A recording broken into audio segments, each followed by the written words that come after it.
అమ్మఒడి పథకం తల్లికి వందనంగా మార్చారు. మా హయాంలో 83 లక్షల మంది తల్లులకు జగన్ గారు అమ్మఒడి ఇచ్చారు. అందులో 17 లక్షల మందికి కోత పెట్టారని కుటుంబ ప్రభుత్వంపై విమర్శలు చేశారు మాజీ deputy CM Pamula Pushpa Srivani. Fee reimbursement పథకం ఈ డిసెంబర్తో కలిపి 8 త్రైమాసికాలు పెండింగ్ పెట్టారు. ఫీజుల నియంత్రణ లేకపోవడంతో విద్యార్థుల తల్లిదండ్రులు ప్రైవేట్ సంస్థలు చాలా ఇబ్బంది పెడుతున్నాయని పుష్ప శ్రీవాణి ఆవేదన వ్యక్తం చేశారు. ఈరోజు అమ్మఒడి పథకాన్ని తల్లికి వందనం కింద మార్చారు.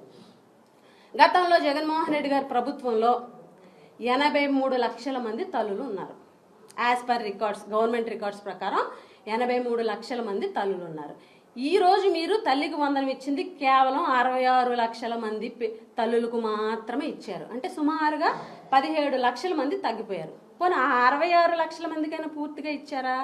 కేవలం మీరు ఇచ్చింది 63 లక్షల మంది 63 లక్షల పైచులకు మాత్రమే ఇవ్వడం జరిగింది. అంటే సుమారుగా 3 లక్షల మందికి 2,50,000 పైచిలకు తల్లులకి కోత పెట్టారు.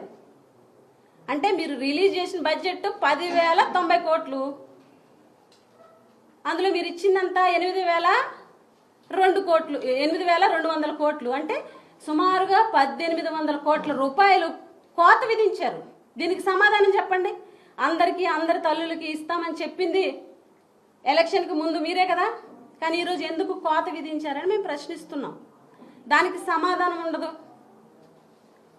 అదేవిధంగా ఫీజు రియంబర్స్మెంట్ పథకం 8 క్వార్టర్స్ ఈ డిసెంబర్కి జనవరి 2024 జనవరి నుంచి ఎలక్షన్ దగ్గరికి వచ్చిన దగ్గర నుంచి ఈ డిసెంబర్ వరకు 8 క్వార్టర్స్. ప్రతి క్వార్టర్కి సుమారుగా 700 కోట్లు వేసుకుందాం. అంటే ఎంతండి? 5,600 కోట్లు. 5,600 కోట్లు ఫీజు రియంబర్స్మెంట్లో మీరు చెల్లించింది కేవలం 700 కోట్లు మాత్రమే. అంటే 4,900 కోట్ల రూపాయలు బకాయిలు పెండింగ్. అలాగే వసతి దీవెన 1,100 కోట్లు సంవత్సరానికి, 2 సంవత్సరాలు కలిపి 2,200 కోట్లు, 4,900 కోట్లు, 2,200 కోట్లు కలిపితే 7,100 కోట్లు ఫీజు రియంబర్స్మెంట్ పథకాన్ని పెండింగ్ పెట్టినటువంటి ప్రభుత్వం ఈ కూటమి ప్రభుత్వం. ఈరోజు విద్యార్థులు పాస్ అవుట్ అయ్యి సర్టిఫికెట్స్కి వెళ్తుంటే తల్లిదండ్రులు ఫీజు కడితేనే కానీ సర్టిఫికెట్స్ ఇవ్వమని చెప్తే పాప నానా కష్టాలు పడి అప్పులు చేసి ఫీజులు కట్టి సర్టిఫికెట్స్ తెచ్చుకున్నారు. ఈ మాట వాస్తవం కాదు అడగండి. గతంలో ఫీజు నియంత్రణ మండలి అనేది ఉండేది. కానీ ఈరోజు అది రద్దు చేసి ప్రైవేటు సంస్థలు ఇష్టం వచ్చినట్టు ఫీజులు పెంచుకోండి అని చెప్పేసి ఈరోజు గేట్లు ఎత్తేసినటువంటి ప్రభుత్వం.